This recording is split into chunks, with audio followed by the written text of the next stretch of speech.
हिम्मत करने वालों की कभी हार नहीं होती।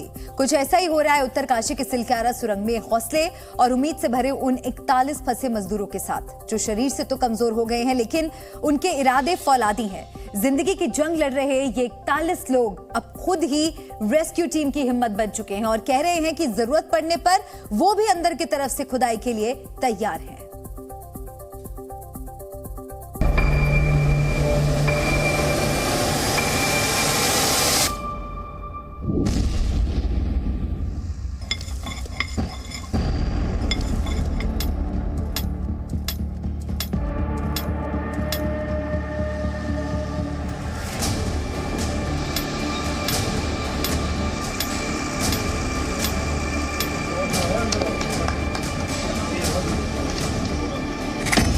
तेरह दिन से जिंदगी की जंग, दशरथ मांझी की कसम, जब तक तोड़ेंगे नहीं छोड़ेंगे नहीं।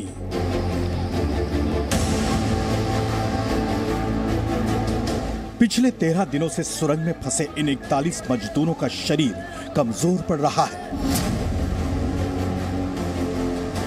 सूरज की रोशनी देखे करीब 2 हफ्ते बीत गए, लेकिन हौसला चट्टान की तरह मजबूत और जिंदा है।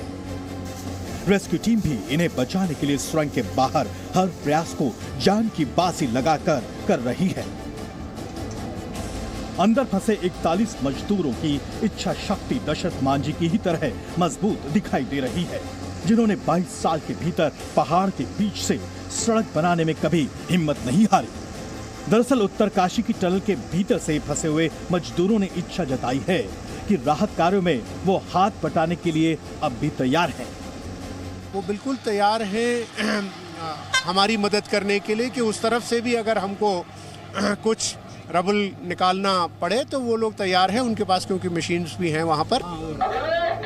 जब भी अधिकारियों से इन फंसे हुए मजदूरों की बातचीत होती है, भीतर से उनकी आवाज रेस्क्यू टीम में और जोश भर देती है। बड़ी आप लोगों की हिम्मत है और बहुत ही आप लोगों के लिए सब लोग प्रार्थना कर रहे हैं। यहाँ टनल में खुदाई करने के लिए मशीनें चाहे कितनी बार खराब हों, रेस्क्यू टीम संकट मोचक बन इन मजदूरों के लिए जी जान एक किए हुए है। एनडीआरएफ की टीम रेस्क्यू ऑपरेशन के अंतिम चरण में सभी को बाहर निकालने के लिए निरंतर अभ्यास कर रही है। अंदर मजदूरों को खिचड़ी और दूध भेजा गया है, जबकि रेस्क्यू अभियान निरंतर जारी है। महाकाल मंदिर में सभी को सुरक्षित बाहर निकालने के लिए प्रार्थना भी की गई है। बचाव कार्य में कई तरह की चुनौतियां आ रही हैं, जैसे ड्रिलिंग के दौरान लैंडस्लाइड, जबकि मलबे में सरिया पत्थर की मौजूदगी भी कम परेशान नहीं कर रही। पानी के रिसाव से भी खतरा बढ़ा हुआ है। सुरंग में ऑक्सीजन की कमी भी है। अस्थायी मुख्यमंत्री कैंप कार्यालय से मॉनिटरिंग की जा रही है।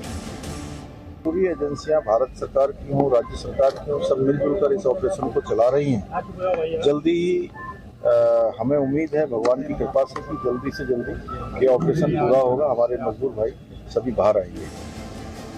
ऑर्गन मशीन के रास्ते में पाइप प्रूफिंग का एक पाइप रास्ते में आ गया था, इसे भी निकाल लिया गया है। रडार पेनिट्रेटिंग के जरिए पता चला है कि 5 मीटर की दूरी में कोई मेटलिक पदार्थ नहीं है, यानी अब ड्रिलिंग आसान हो सकती है। आपको बता दें कि अब तक 60 में से 46 मीटर ड्रिलिंग पूरी हो चुकी है।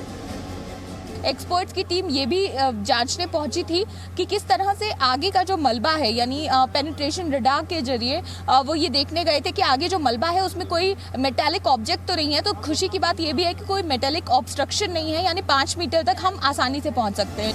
सुरंग के बाहर कई देवदूत अपनी तरफ से तैयारी कर चुके हैं। श्रमिकों के इलाज के लिए एम्स ऋषिकेश पूरी तरह तैयार है। उत्तरकाशी से अंजलि सिंह के साथ ब्यूरो रिपोर्ट, जी मीडिया। आपको बताते हैं कि सुरंग से मजदूरों को बाहर निकालने की तैयारी आखिर कैसी है।